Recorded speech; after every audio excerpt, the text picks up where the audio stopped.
Hey everyone, welcome back to another episode of In-Depth Angling. We are going to be doing something a little bit different today than what we usually do, as we cover over a spoonbill / paddlefish overview in the Show Me state of Missouri. But before I dive into that, if you're new to the channel or if you have seen a few of our videos before and aren't subscribed, do me and yourself a favor and subscribe so you don't miss out on new content that we're producing to help you guys become better anglers. And without further ado, let's dive right into this thing.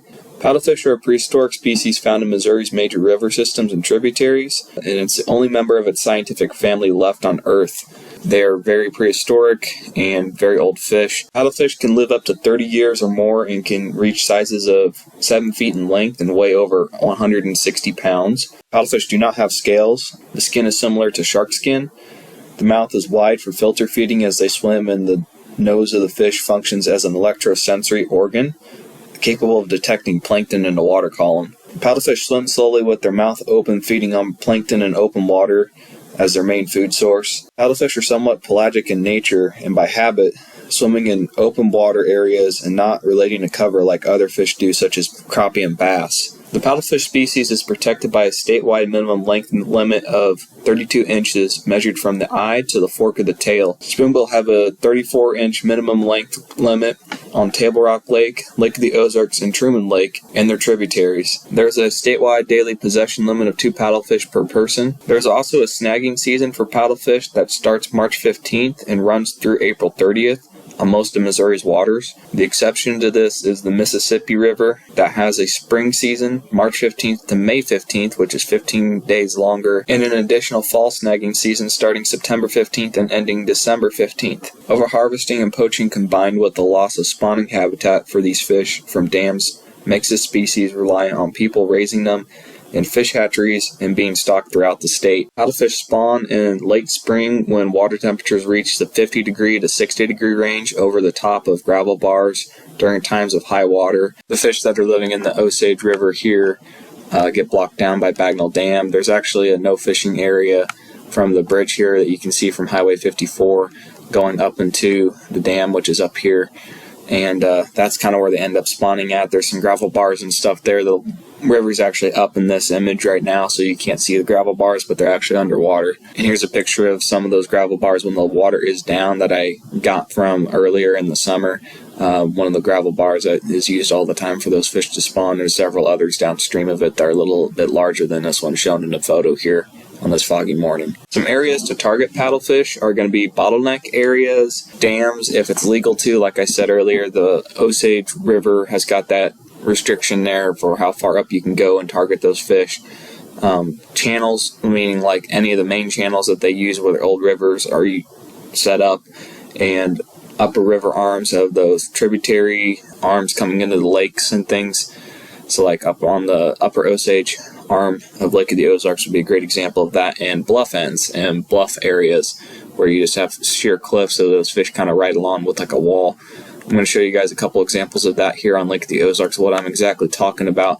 So an area that would be like a bluffy area on Lake of the Ozarks would be right over here where these contour lines on the right side of your screen up here are very steep, and it's the old river channel indicated by that white being deeper water.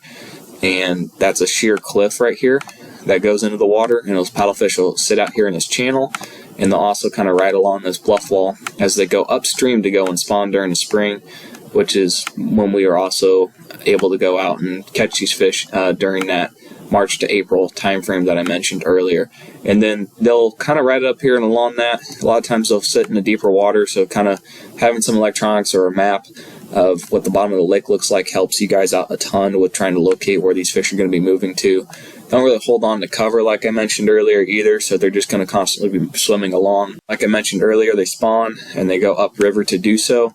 So they would move normally and naturally up here throughout the Osage River before the dam was put in, before the lake was made or Truman was put in.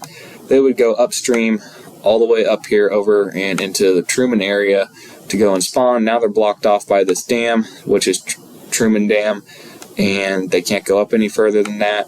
The tailwaters of that, up as far as you can go legally, is going to be your best bet to go and try to catch some of those fish, especially during the height of the spawning season. This channel here gets a lot narrower, so it's more of like a bottleneck area.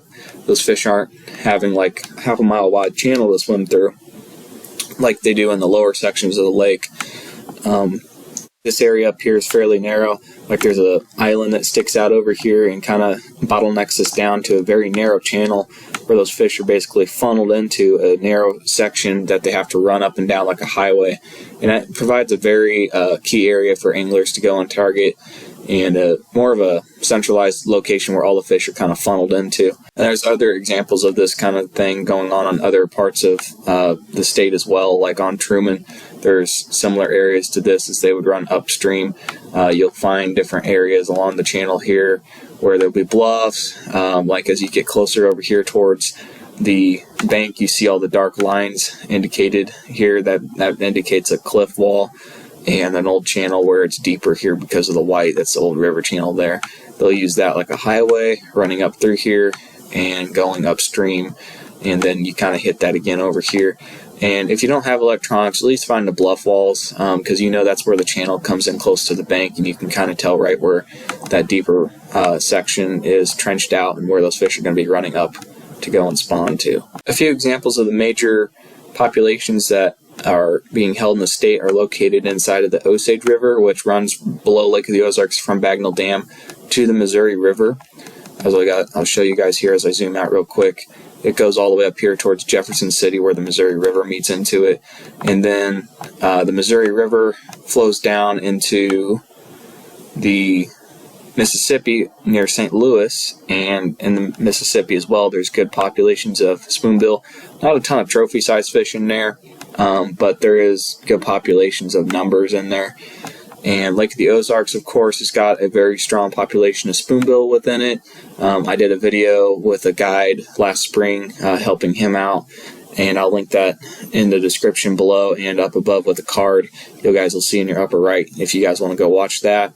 That's on Lake of the Ozarks. And just to the west of Lake of the Ozarks as well, very good spoonbill fishery, and Truman Lake holds lots of bigger fish in lots of numbers as well, like Lake of the Ozarks does, as well as down here by Table Rock Lake near Branson. Very good location to catch some of the bigger size spoonbill that are in the state, and also very good for holding large numbers of it. Again, old river system that got dammed up within these reservoirs hold very good populations. So you may be wondering how you guys catch some of these fish, and there's a couple different methods you can use to go and snag these fish.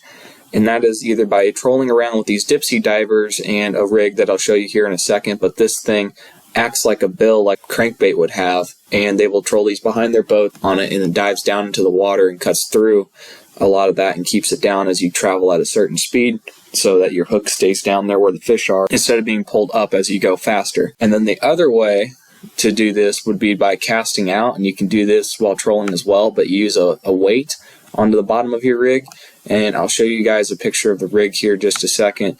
So the rig will either have the weight on the bottom of it that you can cast out. You can do that from the bank, from boat, by trolling, whatever you want to do, vertically, however you guys want to fish that by casting out.